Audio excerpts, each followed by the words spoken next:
কি লাগে কোনটা এটা এটা আমি বুঝতে বুঝতে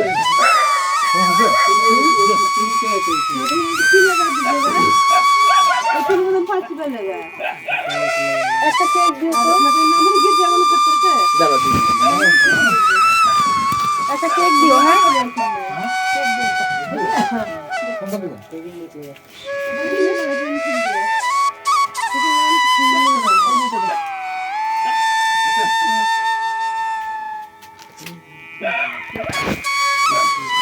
এটা তো ভরে দিতা নাকি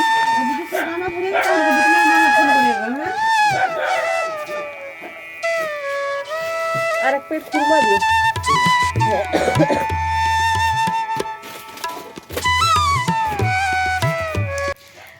মামামের জন্য একটা ড্রেস অর্ডার দিয়েছিলাম তো মাগো সেই ড্রেসটাই আসছে আজকে একটা সকালবেলায় ড্রেসটা আসলো এই যে চলো আনবক্স করে দেখি কেমন ড্রেসটা মোবাইলে দেখে তো ভীষণ ভালো লেগেছিল আমার এখন খুললে বুঝতে পারবো কেমন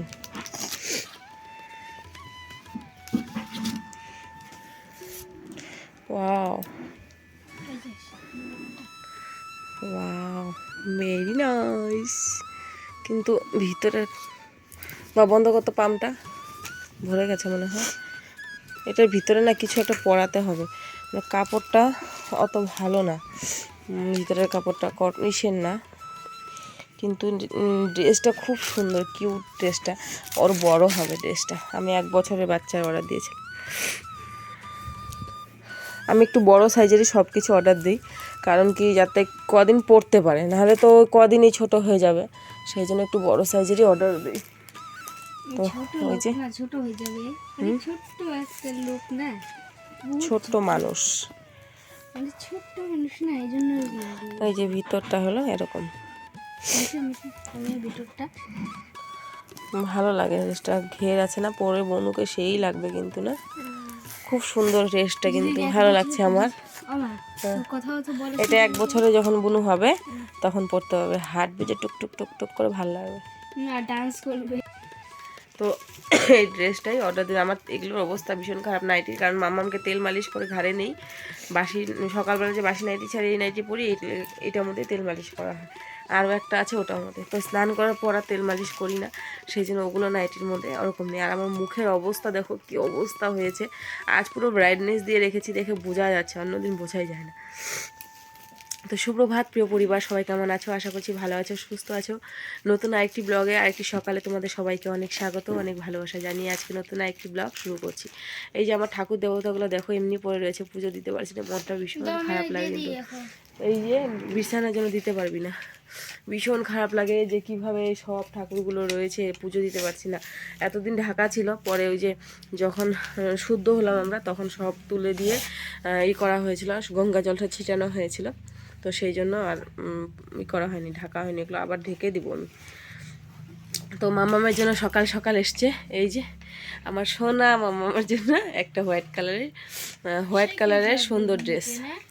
হ্যাঁ হ্যাঁ ভালো লাগে আমার না ওর জন্য বাবুর জন্য ড্রেস কিনতে ভালো লাগে বাবুর জন্য প্যান্ট অর্ডার দিয়েছিলাম আর কালকে মামামের জন্য একটা মশারি অর্ডার দিয়েছি খুব ইম্পর্টেন্ট জিনিস কারণ এখন ভীষণ মশা ঘোরাঘুরি করছে তো মশারি না হলে হবে না সেই জন্য মশারি অর্ডার দেওয়া হয়েছে ওর জন্য আর এই ড্রেসটা আসলো ড্রেসটা আমি রেখে দেবো কারণ আমি এক জায়গায় যাওয়ার কথা ছিল সেই জন্য আমি ড্রেসটা আনিয়েছিলাম যে যাওয়ার আগে আগে হবে কি না কিন্তু এসে গেছে এখন যাবো না আমি যাওয়াটা ক্যান্সেল হয়ে গেছে জায়গাটায় তো যাক এসছি যদি ভ্যাকসিন দিতে যাবো আর কত কাজ আছে সেগুলোতে যাব তখন পড়বে আমার মেয়েটা তো চলো আজকে ব্লগটা এখান থেকে শুরু করলাম দেখতে থাকো আর দোকানে গেছিলাম দোকান থেকে আনলাম সেই মোটা মোটা দানার একটা চাল থাকে না ওটা চাল ওই ঘরের চাল দেখি বাড়ন্ত তো ভাত দুপুরে রান্না করতে হবে কি রান্না করবো ভাবলাম ওই মোটা মোটা চাল নিয়ে আসি ওটা ভাত করব। সেই মোটা মোটা চাল নিয়ে আসলাম আর একটা কেক নিয়ে আসলাম ওই চালের হলো ভাত করবো দুপুরবেলা আর হলো লাউয়ের ডোকা দেখি কয়েকটার মধ্যে না মানে ওই দিকে দিদাদের ওই দিকে চলে গেছে তো ওই 2-3টা ডোকা আছে ওই 2-3টা ডোকা কাটবো কেটে আজকে ওইগুলো রান্না বান্না হবে সয়াবিন তরকারি করব তো চলো তোমরা ব্লগটা দেখতে থাকো এখান থেকে শুরু করলাম সারাদিন সঙ্গে জুড়ে থাকো মা গো মা ও মা তুমি এরকম করতেছ আমা আমা আমা আমা টুকি টুকি শিখিনি শিখিনি বুড়ি শিখিনি হুচু করতিস হুচু করতিস হ্যাঁ হুচু করে দিতেছ হ্যাঁ হুচু করছিস উঁচু করছিস উঁচু করছিস উঁচু করছিস উল্লি বাবা কলো কলো উঁচু করলো উঁচু করলো উঁচু লাগছে উঁচু করলো কলো কলো উঁচু করছি আমার ছয়নাটা উল্লি বাবা মোবাইলের মধ্যে মারি দিস দুচম করে দিছ মোবাইলের মধ্যে হ্যাঁ মোবাইলে দুচম করে দিচ্ছে উল্লি মা আমার ছয়না মা ছয়না মা উল্লি আমার মাতা উই আমার মাতা ও কি বাবা কি ছয়না মা ছয়না মা ছয়না মা ছয়না মা ও ছয়না মা আমার ছনটনি মুড়ি টনটনি মুড়ি টুকুলি মুড়ি কত ছয়না মা এটা কত ছয়না মা আমার পা দিয়ে মোবাইলের মধ্যে দেয় নাকি বুঝতে হয় কিছু নাকি আবারও পা দেয় আবারও পা দেয় পা দেয় কালি কালি পা দে কালি পা দে কালি পা দে কালি পা দে কালি পা দে কালি পা দে গিলি গিলি তুমি গিলি গিলি তুমি গিলি গিলি গিলি গিলি গিলি গিলি ছয়না का बाबू है गिली गिली ओ गिली गिली गुलू गुलू मम्मी की रोटी है गुलू गुलू पापा का पैसा है गुलू गुलू मेरी गुड़िया का मुम्मू है गुलू गुलू ओ गुलू गुलू ओ गुलू गुलू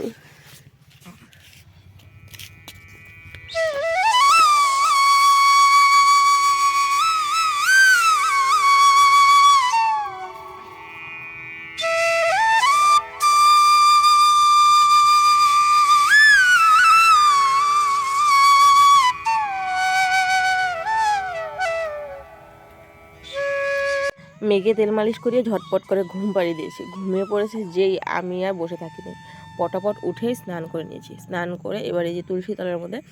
জল দিচ্ছি ফুল জল একটু দিয়ে ধূপকাঠি দেবো কারণ কি অনেক দিন হয়ে গেছে তুলসী তলাতে না সেরকমভাবে কিন্তু পুজো টুজো দেওয়া হয় না তো এখন দেখি বাবু মাঝে মধ্যে তুলসী তলাতে ফুল জল দেয় তো আজকে ভাবলাম যে আমিও দিই আমি স্নান করে নিয়েছি মাথায় শ্যাম্পু করে তো আমিও দিই তো সেই জন্য এই যে মাথায় শ্যাম্পু ট্যাম্পু করেছি বলে ফুল আর জল তুলসী তলা দিচ্ছি পুরো তুলসীতলার উপরটা কি অবস্থা হয়ে গেছিলো জঙ্গল দিয়ে ভরে গেছিলো সেটাকে পরিষ্কার করলাম করে তারপরে ফুল জল দিচ্ছি তো চলো এখন ঠাকুরকে একটু ফুল জল দেওয়া হলো তুলসী পিঠিতে সূর্য ঠাকুরকে এবারে গিয়ে সকালে ব্রেকফাস্ট করে দুপুরে রান্নাবান্না বসিয়ে দিই ওদিকে ডাল হয়ে গেছে তারপরে ভাত বসিয়ে দিলাম ভাত বসিয়ে দিলে ভাবলাম যে ডোগা কটা কেটে নিই কারণ কি দেখলাম যে রান্নাঘর থেকে ডোগা দেখা যাচ্ছে গাছে তো ভাবলাম যে ডোগা কটা কেটে নিই আজকে ডোগাই রান্না করব তো সেই ডোগা কাটতে চলে আসলাম আজ তোমাদের সাথে কিছু কথা শেয়ার করব আমার বাপের বাড়িতে না অনেক বড় জমি প্রায় অনেক বড় মাটি তো সেই মাটিটা না বাবা তারপরে আমার জ্যাঠাতো দাদারা সবাই মিলে দুভাগে মাটিটা ছিল আমার বাবার এক ভাগ আর হলো আমার জ্যাঠাদের এক ভাগ দুজনে দুভাগ ছিল তো ওরা না সবাই মিলে মাটিটা বিক্রি করে দিয়েছে কিন্তু আমাকে একবার জানায়ও নি বলেও নি আর আমি জানিও না মাটিটা বিক্রি করে দিয়েছে ঠিক আছে কিন্তু না ওই মাটির থেকে সবার ভাগ হয়েছে জ্যাঠাদেরটা জ্যাঠার ছেলেরা নিয়েছে ওদের ভাগেরটা আমাদের ভাগেরটা যেরকম বাবার কাছে রয়েছে কিন্তু আমাকে ওখান থেকে 1 পয়সাও দেওয়া হলো না আর আমাকে জানানো হলো না যে মাটিটা বিক্রি করেছে বা কী করছে কিছু জানি না আমি তো দেখো ছোটোর থেকে যেই বাড়িতে থাকলাম জন্ম ভিটাই বলতে পারো জন্ম আমার ওখানে হয়নি জন্ম হয়েছে আমার দাদুর বাড়িতে তো সেই বাড়িটাকে বিক্রি করে দিয়েছে কিন্তু আমাকে একবার কেউ জানায়নি যখন এই বাড়িটার কথা ভাবি বাড়িটার কথা চিন্তা করি না তখন শুধু মাথার মধ্যে ঘুরপাক খায় যে এই জায়গাটা এরকম ছিল ওই জায়গাটা এরকম ছিল ওই জায়গাটা এরকম ছিল কীরকম দেখতে ছিল কী ছিল সমস্তটা মনে পড়ে আর ভীষণ খারাপ লাগে তখন শুধু ভাবিস বাড়িটা যদি থাকতো আজ কত ভালো হতো বাবা ওটা বিক্রি করে দিয়েছে দিয়ে বলছে অন্য কোথাও কিনবে মাটি আর না কিনলে নেই বলছে ভাড়ায় থাকবো ভাড়া থেকে আর আমরা বুড়া বয়সে আর মাটি কিনে কী করবো ছেলেও নেই যে মাটিতে থাকবে তো সেই জন্য মাটি কিনবে না বুঝে তো জানি না কী করবে যাই হোক আমাকে একটু জানানো দরকার ছিল বা আমাকে ওই মাটির থেকে কিছু ভাগ দেওয়া জরুরি ছিল কারণ কি নাহলে ওই ছোটোর থেকে তো থেকেছি, কিন্তু যেরকম হয় না তেজ্যপুত্রীর মতন সেরকমই হয়েছে, বাড়ি থেকে কোনো ভাগ কোনো কিছু পেলাম না আমি। তো যাই হোক, ওদের জিনিস ওদের যা মনে তাই করুক, আমার এখানে বলার কোনো রাইট নেই। তো ওদেরকে আমি কিছু বলিও নি, আমি শুধু মনে মনে ভাবলাম সবাই বহুত বড় বড় কথা বলে, আমার বোন আমার ভাই আমার হেঁটে হেঁটেটা, কিন্তু কেউ কিছু যখন দেওয়ার সময় হয় তখন সবাই কেউ নেই পিছনে, সবাই লবণ হাঙ্কা, তাই না? তো যাই হোক, দেখো এদিকে আমার লাউ ডোগা অনেকগুলো কেটে নিয়েছি, এবারে চলো রান্না করবো। তো বন্ধুরা, লাউয়ের ডোগা নিয়ে আসলাম কটা কেটে, দেখি অনেক লাউ পচে গেছে, এটুক এটুক লাউ পুরো হলুদ হয়ে গেছে অনেকগুলো, 3-4টা লাউ মনে হয়। এই সাইডে যেগুলো লাউ আছিল সেগুলো শুধু ভালো আছে, এই যেগুলো তুলসী গাছের এখানে সবগুলো, ওই দিকেরগুলো একটা না দুটো শুধু এতটুকু এতটুকু হয়েছে, সব পচে গেছে। তো সেদিন দিদা বলেছিল কি লাউয়ের মধ্যে মানুষের মতন বানিয়ে তারপরে হলো ফেলে দিলে বলে ইসে হয়, লাউ গাছে লাউ হয়। তো আজকে দেখি একটা লাউয়ের মধ্যে মানুষের মতন করে ওই যে বাবু বানিয়েছে, ওই দেখো হাত পা বানাচ্ছি, মুখ এই যে হাত পা মুখ টুক সব বানিয়েছে, টুপিও দিয়ে দিয়েছি একটা। এটা এখন হলে পাপাকে বলবো বিকেলবেলা চৌরাস্তায় গিয়ে ফেলে দিতে, তাহলে বলে লাউ ভালো হয়, দেখি ফেলে দেবো, রেখে দিতে ভালো করে, তাহলে বিকালে দেবো। তো চলো এখন রান্না বসিয়ে দিই, ভাত ডাল হয়ে গেছে, এখন শুধু তরকারি করা বাকি, চলো রান্না করি।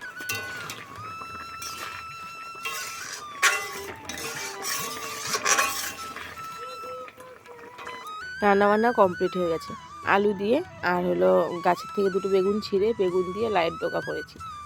জিরে আর লঙ্কা বাটা দিয়ে। আর এখানে রয়েছে আলু দিয়ে সয়াবিন দিয়ে একটা তরকারি, ব্ল্যাকিকে খাওয়ানো হয়ে গেছে। আর এখানে রয়েছে লাউ পাতা বাটা বাবুর জন্য। আর এখানে রয়েছে পাতলা করে মুসুরি ডাল। এই সবই আজকে দুপুরে রান্নাবান্না। এখানে রয়েছে ভাত। তো চলো ভিডিও এডিট করলাম, এডিট করে রান্নাঘরটা পরিষ্কার করে এবার দুপুরে খাবার নিয়ে বসছি, লাউ পাতা বাটা লাউ পাতার ডোগার চচ্চড়ি। তো চলো খাওয়া দাওয়াটা সেরে নিই। খাওয়া দাওয়া করার পর শুয়েছিলাম, তখন হলে পাপা যাবে ডিউটি, তো তার আগ দিয়ে আমি চা করলাম, চা করে ওকে চা দিলাম, ও চা খেয়ে চলে গেল কাজে। আজ দুপুরবেলা না বালিশের কাভারগুলো ধোয়া হয়েছিল, তো বালিশের কাভারগুলো শুকিয়ে গেছে, সারাটা দিন তো আর সময় নেই যে বালিশের কাভারগুলো পরাবো বলে। তো এই যে এখনই বালিশের কাভারগুলো পরিয়ে দিচ্ছি। বাবু ওইদিকে পড়াশোনা করছে, কারণ হলো সোমবার থেকে ওর এক্সাম শুরু, তো সেই জন্য ও হলো পড়াশোনা করছে।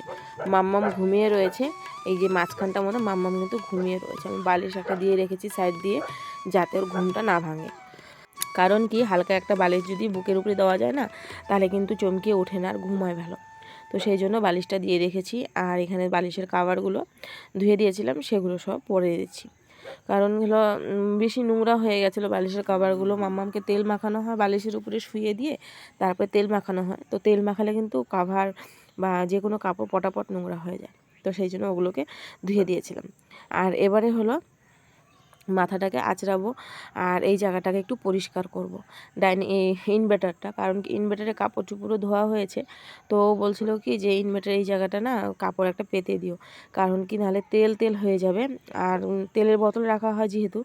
তো আমি বলেছি ঠিক আছে, তো এখন করব তখন করব এইভাবে করেই চলে, কিন্তু আর করতে পারি না। তো এখন ভাবলাম যেহেতু মেয়ে ঘুমোচ্ছে, আমার একটু সময় আছে, তো শুয়ে না থেকে আমি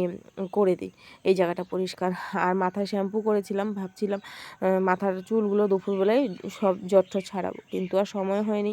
দুপুরবেলা ঝাড়ানো। তো এখন সব পরিষ্কার করে চুল টুলগুলো বেঁধে টেঁধে তারপরে বিছানায় উঠবো, বেনুনি করে নেবো একবারে, তারপরে বিছানায় উঠবো। কোনালে পাপার গামছা এদিকে এদিকে ছড়িয়েছিল, সেগুলোকে গুছিয়ে নিলাম। সন্ধ্যে পর্যন্ত কাজ এখানেই শেষ। এবারে শুরু হবে বাবুকে পড়ানো, রাতের কাজ বাজ, রাতের খাওয়া দাওয়া, সেগুলোর কাজ রয়েছে। তো সেগুলো আর তোমাদের সাথে শেয়ার করব না, আজকে ব্লগটা এই পর্যন্ত রাখছি। ভালো লাগলে পাশে থেকো আর সাথে থেকো। সবাই ভালো থেকো, সুস্থ থেকো। কাল যদি ভালো থাকি তাহলে নতুন সকালে নতুন একটি ব্লগ শুরু করব, সুস্থ না থাকলে তাহলে আর কালকে ব্লগ আসবে না। তো চলো টাটা, বাই বাই সবাইকে।